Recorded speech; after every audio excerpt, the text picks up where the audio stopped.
Hi everyone, welcome to the IELTS VIP podcast, and in today's podcast we have a very popular request: how to generate ideas for IELTS Writing Task 2. And this is something that students have been asking me about for many years, and it's something that I discovered about 4 years ago when I was working face-to-face in classrooms in the British Council in Vietnam.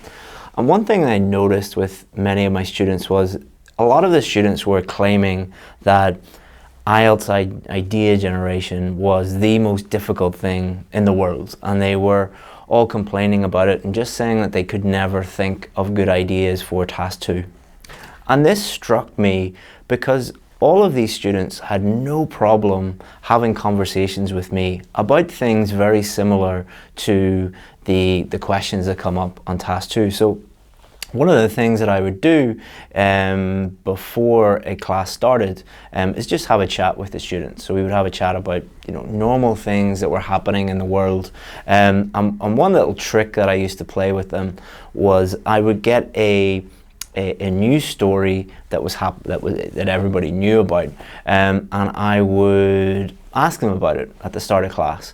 And every single student, without fail, would be able to have a conversation about that news story. And the news story could have been about a news story about the environment or technology or health or education or something like that. And we would have a little chat about it, no problem doing that. Then I would get a question that I basically took from the news story, and I would give it to them and make it look like a real Task 2 question.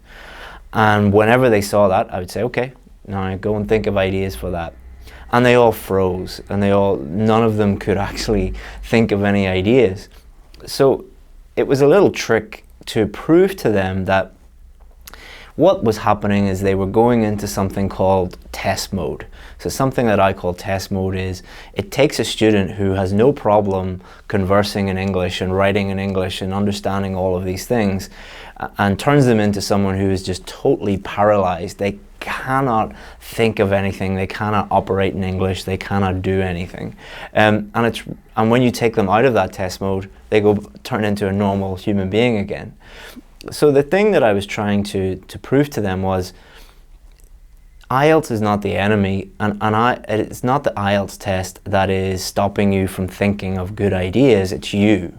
It's because you panic, it's because you look at the test paper and you start to think about, instead of thinking about how I could clearly communicate in English, it's how can I impress the examiner? What's the examiner looking for? How can I get really high marks? So let's think about this within the context of just thinking of ideas for IELTS Writing Task 2. What a student does is, when you ask them about this in a normal conversation, they just think of the simplest, most straightforward idea that they can think of.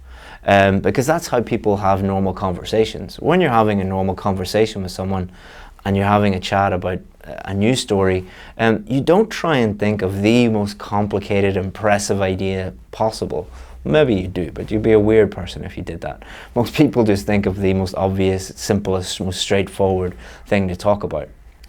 But when you show someone the same question, basically, the same topic, they think completely differently. They overcomplicate it, they make it far more difficult than it needs to be.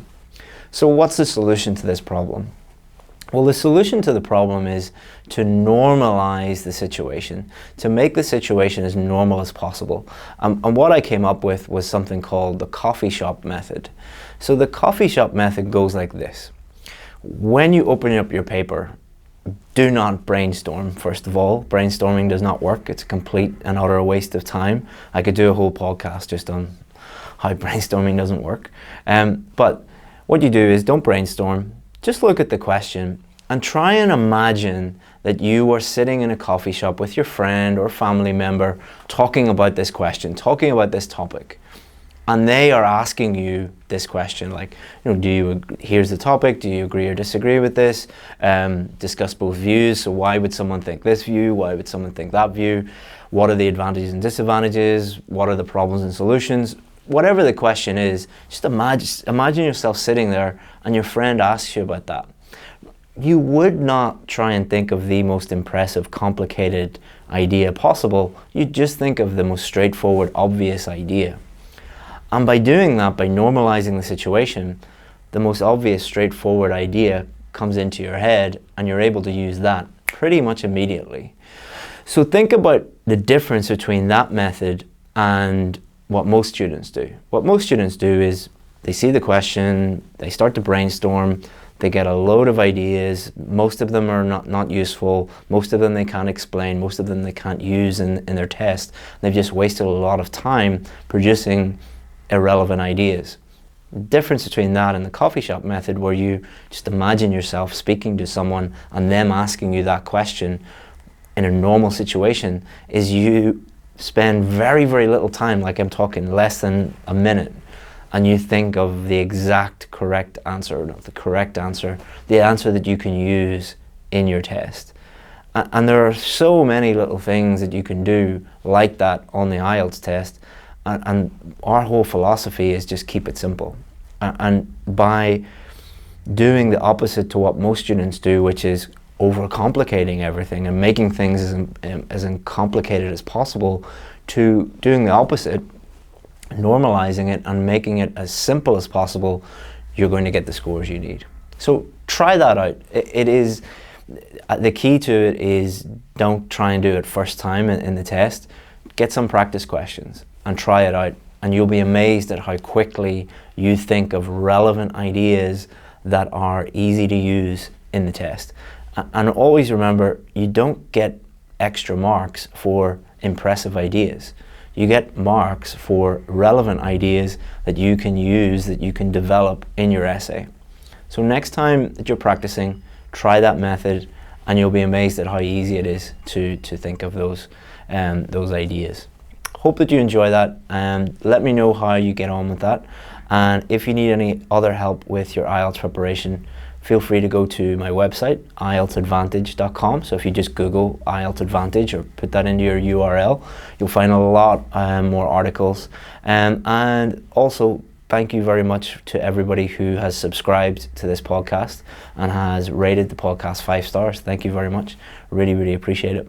And if you need any help with your preparation, you can send me an email, chris@IELTSadvantage.com. chris@IELTSadvantage.com, and either myself or one of my team will be able to help you out. Thank you very much, and see you again soon. Bye bye.